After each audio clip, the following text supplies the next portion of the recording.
Hello, my name is Konstantina Georgiou and I am Communication Officer for the PolyCIVIS project. Welcome to the PolyCIVIS Podcast series of CIVIS. In this series, experts from diverse disciplines come together to delve into the complexities of the polycrisis and its implications for research, policy, and education.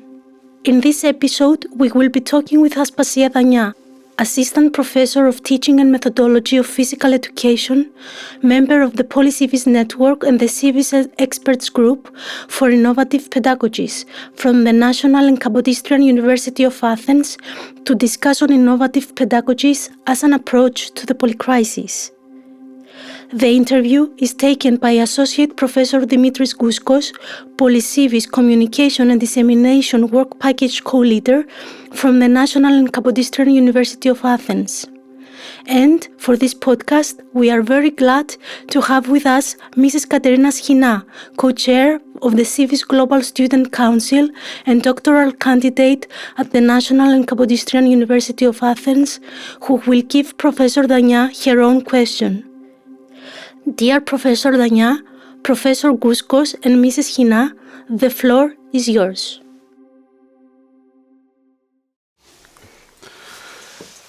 Thank you, dear Konstantina. Dear Professor Dania, dear Mrs. Schina, if I may take the floor first, it is a pleasure having you with us for this podcast. As an opening question, please let me ask if you could help us build a better shared understanding of the topic of this podcast. In this sense, would you be able to elaborate more on what the idea of innovative pedagogies signifies and which are the main education issues and challenges that innovative pedagogies are meant to address? Thank you very much for the invitation. It's a real pleasure being here with you. I really enjoy this effort and I hope that it will bring value. So from my perspective, I'm always thinking educational. I'm always thinking pedagogical. And when I find the adjective innovative in front of the pedagogies, sometimes I keep thinking, what's innovative in nurturing the human? What's innovative in loving and caring the human? Because in education, we nurture people through a process that signifies a change in their physical, mental, social, emotional, and in our case, civic development. So I think that the biggest challenge that we're asked to address is to make a change. But the change doesn't mean change in skills and knowledge from my perspective. Change means in our ways of thinking. It's a change in our thinking about education. So in order to make my answer more concrete, I will bring you the metaphor of the Japanese origami. I think everyone knows what the Japanese origami is. It's a beautiful art. And what's happening with the origami is that imagine that you have a piece of paper and you use the origami technique in order to produce a duck, for example, an ornament. So when you reuse this paper, you don't cut and paste it in order to make it innovative, in order to bring some change. You just reshape it. So when I'm bringing the metaphor of the origami in education and in pedagogies, I think the innovative is our ability to go flexible through thinking about what education can bring to the polycrisis and not try to find something that we haven't thought about. Because this also puts a lot of stress on policymakers, on researchers, on educators. So if we think that we just need to reshape in an origami way our thought, I think a lot of potential and possibilities open up and we can think about education and the pedagogies differently. So I challenge everyone through this podcast to enable new forms of thinking in their thought. This for me is innovative pedagogies as a way of handling or going through the polycrisis. Thank you so much for these precisions, Prof. Dania. And I have to say that I really like this origami metaphor. I think it speaks pretty clear to us. Then, based on what you say, I wonder if we could think of innovative pedagogies as a field whose development is in a broader way guided by pressures from crises and societal challenges that we are witnessing today. if we were to see things from this angle, could we say that the polycrisis itself is calling exactly for some reshaping, so to say, of education, for some innovative pedagogies, and then in what ways so? Thank you very much for this question. I think it opens up the discussion broadly. I rather agree. Yes, as I said, I find education everywhere, and I think that it's timely very much to work within education for polycrisis. So I have been wondering all these years, readings and collaborations and results and findings from research shape the individual's responsibility in working for preventing or dealing with the effects of the polycrisis. So what does that mean? It means being more responsible in terms of being in the environment, in terms of taking care of themselves. But this doesn't change the situation so much. We keep producing outcomes without making the desired change. So I started thinking during late years, what if we focus on our relationships and not on our individual potential, but on the potential produced by the relationships? And if I want to give another metaphor here, it's just imagine that we are entities in space. I'm going to talk with physics now. And instead of just focusing on us, as a single entity and studying us, let's focus on the forces that we produce as we navigate ourselves in this very complex space. So this will produce lots of forces that have dynamics for themselves or produce dynamics that bring us to new situations. So let's focus on relationships first. But in order to do so, we need to stay committed. Commitment for me is a prerequisite for working within education. We are committed to the process of change. We are committed to the process of caring and bringing hope to what does that mean. So by staying committed, we need to understand and be open to the perspectives that multiple disciplines bring to the discussion. That's why innovative pedagogies work with transdisciplinarity and try to functionally define the differences between interdisciplinarity, multidisciplinarity, postdisciplinarity, instead of just discipline, one discipline handling the effects.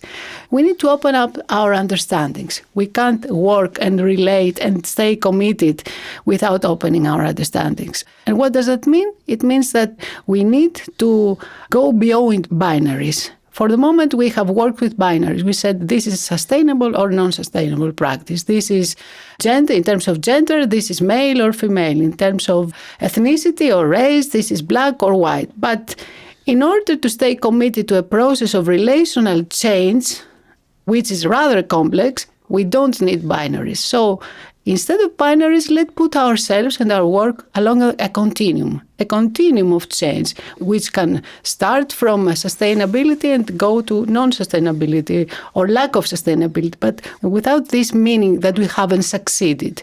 We have succeeded, but the success is measured differently along the continuum. So if we start working in this way, I think we can stay relational, as the polycrisis needs us to be. Thank you so much, Professor Dania, for these insights. And I think, in fact, what you say is bringing forward one more issue. Would you think at this point that we may be witnessing the emergence of a new skill set that will be needed to face the polycrisis? And here, perhaps I'm talking of skills not only for the students, but for the educators as well. And if we were to think this way, do you think it would be possible to outline somehow such a set of skills based on what we know at this stage? Yes. As educators working in different fields, I think we need to embrace the idea that we need new skills. This always puts worries in educators, especially us working in academia, because as we lose our skills, we lose our, not authenticity, but we use our way of being and the leader of our classrooms. So sometimes we feel that by needing to develop new skills, we lose our agency. I think this is something that we first need to combat within ourselves. We don't lose our agency. We produce new agencies of working with the polycrisis. So this makes us more authentic because we stay close to what is happening. Another thing that I believe that we shouldn't lose, and this is the first time that I use the word should. I'm not a should person, but I think that here is where we need to be very careful. We need to work with nurturing hope and care. Pedagogies of hope and pedagogies of care create new skills for educators working within the polycrisis, because if we lose our hope, then everything will just fall down. I think that's why we are here in CIVIS, and that's why we are doing this podcast, because we need to raise awareness that hope is there, but not as a romantic idea. Sometimes us in education, we're called the romantics, so that we have a romantic sense of what's happening. No. Hope is based on our care for our present and for the future.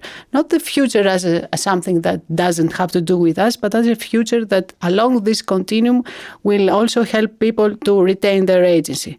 So in this way, we need to be critical in what we are reading, in what we are producing, in what we are discussing. And for me, talking about skills, we need to reconceptualize what skills mean. Because if we take a very technical term of the word skills, we keep reproducing things that are not sustainable. And within the polycrisis, I think lots of things need to be reconceptualized. So another thing that we should do, I'm being should again, is work with language and the way that we frame and conceptualize ideas. And another thing that we can work on is, instead of providing feedback, providing also feed forward. I mean, we don't use the interpretation of an experience to give suggestions, but we use our experience and our experience of the current situation in order to forward our thinking. So let's work with feedback and feed forward in order to see what will be the effects of what we are doing in the future, and what be our responsibility if we keep reproducing skills, practices, ideas, norms, discourses, knowledge that don't bring value to the future. Because the future is there and it's coming in the very next moment. Now it's the future. So if we start thinking in this way, I think we bring ourselves to the new skill set idea that escapes the technical rationality and becomes more human-centered, as the polycrisis needs. Thank you very much for your answer. And I really like this idea of trying to feed forward our thinking instead of feeding back. Then I think at this point it would be the right time actually to take the question of Miss Katerina Skina, which I think fits nicely into this discussion and is quite future-oriented, talking about new skills in the future. So, dear Mrs. Skina, the floor is yours. First of all, thank you very much for the invitation in this podcast, Mr. Gouscos. And of course, thank you very much for accepting my question, Mrs. Dania. And I would like to ask you this. In the context of the polycrisis, which describes the interconnected challenges of climate change, social inequality, and geopolitical tensions, how can innovative pedagogies be leveraged not only to educate future leaders, but also to foster a sense of resilience and adaptability in students? What specific teaching methods or curricula do you believe can effectively prepare learners to navigate and address these complex crises? Thank you, Katerina, very much for your question. And I'm also honored to have this question from a young person that is eager to work within the polycrisis and within what is happening. So I'm an advocate that there is no best method for nothing. I believe that you can't compare, as there was a seminal article saying that you can't compare apples with oranges. They're both fruits, and they have different tastes, and they can be used for different purposes. So many methods, or none of the methods that we use, or many methods that we haven't thought about yet, are methods for dealing with the polycrisis. But in order to become more concrete again, because as I said, sometimes in education we're speaking very broadly and very latently, I use the paradigm, the disciplinary paradigm of social pedagogy. I'm an advocate of social pedagogy because it's human-centered practice. So what does social pedagogy do? It works with a person, with the belief that there is a potential in every person. So by starting with this belief, when we put on the methods, within the methods that we use and within the techniques or strategies that we use, we work with three things: with head, heart, and hands. What does that mean? Head. We are trying to critically sensitize and to develop and raise awareness, not only to produce cognitive outcomes, but we embrace forms of critical thinking in whatever we are doing.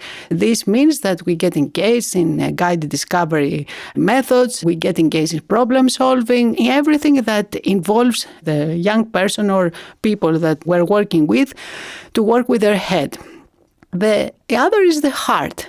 Education has the element of attraction. If you are not attracted to the process, if you don't feel that you're having a good time, whatever this new method or innovative pedagogy may be, you will not be interested. So let's work with the heart of the young people, especially I'm focusing on the young people because I have a young person in front of me. So what do we need? What makes us feel pleasure in what we are doing? Where do we find a mission and a vision in what we are doing? How can we support and stay resilient in navigating through it? In this, we have many affect-based pedagogies. As I said, working with relationships, we have some strategies that can bring bonding within the group, because if the group is bonding, then all the methods can work, and also methods and strategies that can help the person stay committed. In order to stay committed, you need to be motivated. So in order to be motivated, these need to be authentic. We can't use methods or strategies from my age in order to work with young people. We need to stay authentic and see what they like doing. And hands, we usually forget working with hands. It means that be practice-based. We communicate everything, we bring action in terms of whatever we are working with. So service learning methodologies are a good way of putting in practice with our hands what we have studied to make it concrete and not as a latent idea that we study at the university. So if we embrace these three forms of working with strategies, methods, or techniques within whatever we are doing, then we have the possibilities to produce something different. We don't know if we will bring something different, but we know how to go there. Thank you so much, Professor Dania, for what you are sharing. And please let me try to delve into this discussion that Katerina has helped us initiating a little more if possible. You have been talking about hope, about putting things into our heart and taking things from our heart and putting them at practice. So this makes me think that we have all heard about eco-anxiety, about Generation Z persons worrying about their general future. And this, of course, comes as no surprise given the exposure of all of us to negative news all around. Now, looking at things this way, would you think that when talking about something as bad as the polycrisis could be, there is still a need to have some positive narratives about it? Could innovative pedagogies in this angle pave the way to such positive narratives? And would such an ability for a positive view upon the world be exactly one more skill for our learners and our educators to acquire? This is exactly what I was talking about, and thank you very much for this question. This is exactly what I was talking about before, that I don't want to be a should person, because if I'm a should person, I keep reproducing uncritically even what I think that's innovative. So first thing is we start with language, as I said before. Language produces and is produced by the social reality. On the other hand, what is social and what is reality? I mean, we're living in a polycrisis that the social is constantly shifting, and reality sometimes becomes surreal. I think this is what you have discussed before. So first of all, we need to produce, yes, I agree, narratives that have positive connotations. One way of doing this, I was talking the other day to a workshop with teachers, is that when you set the norms and the protocol of classroom entering and leaving, don't use rules that say we don't speak in the classroom, we don't annoy our classmate. skip the word don't and change the phrasing of the rule in order to become more positive. This creates the circumstances for achieving well-being and happiness in your classroom, because if someone is always daily bombarded with rules of should, don't, or rules that have negative connotation, you aren't, or we lose our hope, then you lose our meaning in what you're doing and you become disempowered. So we need to be very careful in reproducing discourses that circulate around. And now with the social media, we can circulate, everything can be circulated and uncritically adopted. And given the fact that everyone lives in their own social media world, you keep reproducing the messages that you are receiving. And of course, the messages are coming with a higher frequency, given the fact that this is how modern technologies are working. So my idea is we start to think critically about what is happening, and instead of giving power over to people, I mean, giving regulations, giving norms, producing a negative discourse, giving power to humans. I mean, empowering people, making them feel well-being and happiness in whatever they are doing, so that we have the possibility of them to keep nurturing this hope that is vital in order for them to thrive and become empowered. So, yes, I agree. We need to reshape our discourse. And it's very difficult sometimes if you start thinking about the way you are talking in your everyday life and in your everyday classroom interactions. We all use should and don't and very negative messages.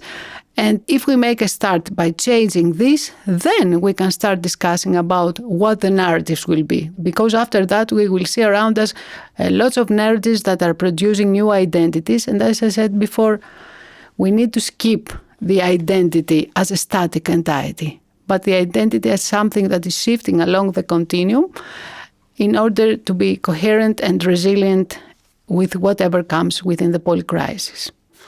This is very interesting, Professor Dania, and I really appreciate that part of your answer where you're actually reshaping, to use your own ideas, if I may, the idea of what could be positive about a narrative. So it's not a narrative that moves from the don't to the should.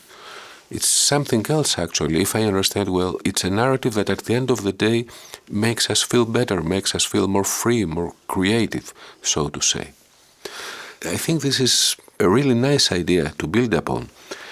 What would you think are the challenges and the needs that innovative pedagogies, educators, are facing today in higher education and perhaps beyond? And if I may add one more dimension to this question, would you think that it makes sense to try to look at this issue from a regional perspective, perhaps from a combined European and African perspective at the same time? Yes, I think we have a shared understanding in it in terms of how we need to move on. And as I said before, if it's African, if it's people from other countries or from all around the world, it doesn't matter who is engaged in this discussion, but what it matters is a shared understanding. And it's difficult. Every one of us has experienced how difficult it is to stay committed when your cultural understandings are completely different. I mean, by the use of the word innovative or pedagogy, or let's talk about pedagogy. Pedagogy is something that is completely understood differently all around the world. We made a study on this, and in some countries, under the pedagogy concept, people understand methods, teaching strategies, and in other countries around the world, and Germany, and I think Austria is within this, and also Greece, pedagogy is something that is understood as the term Bildung. The Bildung is a German term that has a connotation of the upbringing, of the holistic learning, of the upbringing and the nurturing of the person. So when we start talking about pedagogies, we need first to have a shared cultural understanding. And this brings forward the fact that we need to be culturally humble in order to work with other people. Not only actively listen, but humble to what they bring to the discussion, eager to learn, eager to change our interpretations or to ask them to help us interpret what we're talking about.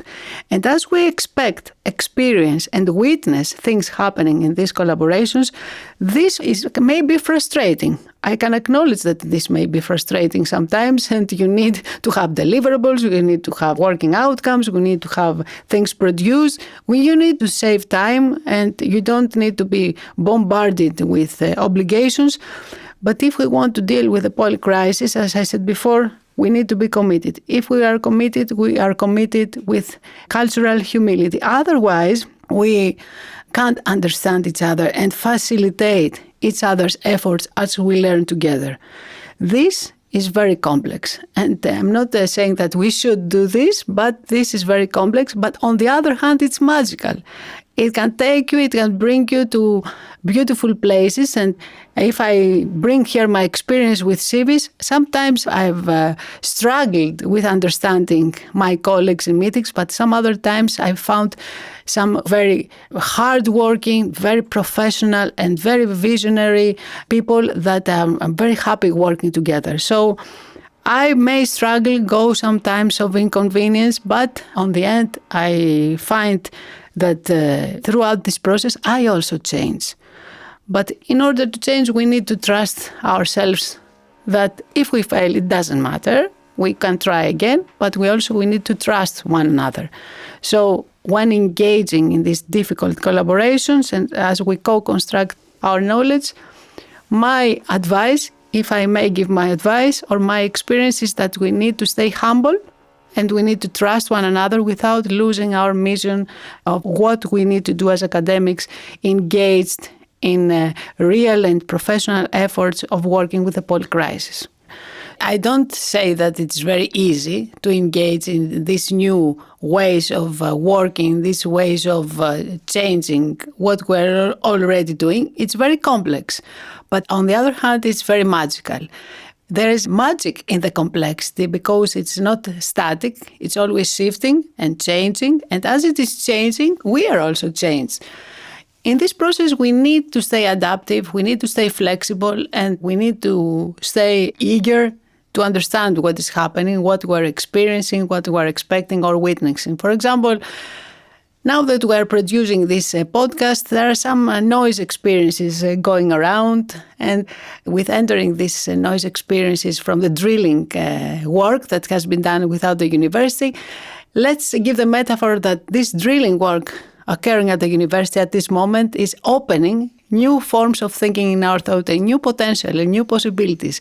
So by embracing these possibilities and engaging in the complexity of what will happen afterwards, we stay attuned, and attunement is a very fundamental idea for the polycrisis. We stay attuned to what is happening, and we navigate ourselves in this complexity. I think in order to do this, we need to trust our ability that we are working with something that we don't know, and we may succeed or we may fail, but that's okay because, as I said, there are no binaries in these forms of thinking. And also, we need to trust one another because as we relate in a complex-based ways, we don't know what the outcome that we'll produce will be. But we made an effort. We keep working. We stay attentive and attuned to the process, and that is what counts. Thank you so much for your views and insights into this very interesting topic.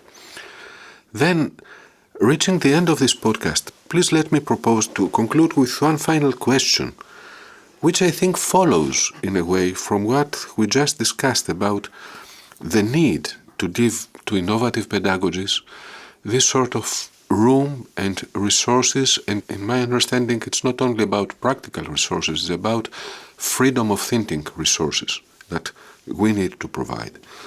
Now, that said, nowadays there is much discussion about the ways in which education, research and policy need to link together to face challenges as large as the polycrisis. And then the PolyCIVIS project itself is working in that direction. Then all of this seems in a way like a positive nexus between the three domains, in which, if I may take the drilling metaphor you just mentioned, in which we need to drill in some way down and find our own entry points. So I wonder if it would make sense to you to adopt an education-first approach to entering this nexus. In such a case, could you provide some reflections about when and how could research and policy come into interplay with education along this process? This is a very complex question, but I take the challenge of just reflecting, giving my reflection. I think there are many more points that will be more valuable with what I'm sharing. I believe that education is a political act. So by staying within education, you're politically committed with principles and values and beliefs that either give or take agency. So in terms of working with education within PolyCIVIS or within the polycrisis, we are politically committed to a process that is very much shaped by our own beliefs. So we need to reflect on what our beliefs are. Our beliefs are traditional, they're very conservative, they're very structured, they're very rigid. Or are we eager to embrace beliefs that are more flexible? And since we are humans, engaged in research, in teaching, and in policy, because when you work at the university, you produce policy, we can't separate these three different fragments of our identity.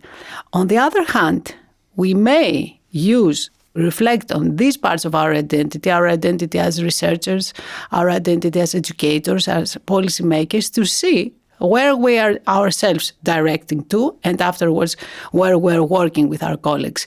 What are we publishing? What are we reading? What are we communicating? What are we teaching? How are we relating? How are we influencing policymakers? Are we policymakers in terms of what we are producing? So all these reflections on these separate parts, but interconnected at the same time of parts of our identity, are very much important in order to move the discussion forward about the interconnectedness of education, research, and policy. And let me use another metaphor here. Let's think that what is happening is a river. A river has multiple entry points. You can jump into the river, either when the river has a static or it has tides, or when the river is clean or it has a short shape, a small shape, or a big shape. Whatever the river surface or whatever the river shape is at a given point of time, you can jump in multiple ways during the river. In this jump, you may thrive with what you are doing. You may float, you may dive, or you may drown. But what will produce this final outcome is the way that you support and you are supported in this jumping of the river. So your jumping needs to be a very conscious decision. Am I jumping into the river of the polycrisis in order to deal with the polycrisis? Am I jumping because somebody pushed me?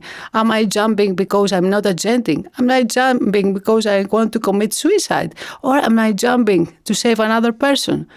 So the decision there must be very conscious. And when you jump into the river, you need to have acquired the skills, and now I'm talking about education, research, and policy, in order, whatever the outcome would be, to get again to the shore and reflect on what did this jump produce?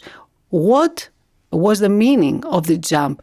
And how could you jump differently next time if you want to jump differently? So by thinking in this way, our thinking may become fluid, but on the other hand, very open, so that the connections between education, research, and policy need to be if we need to deal with polycrisis. Thank you very much for this answer, Professor Dania, and for this metaphor as well of jumping into this river of polycrisis.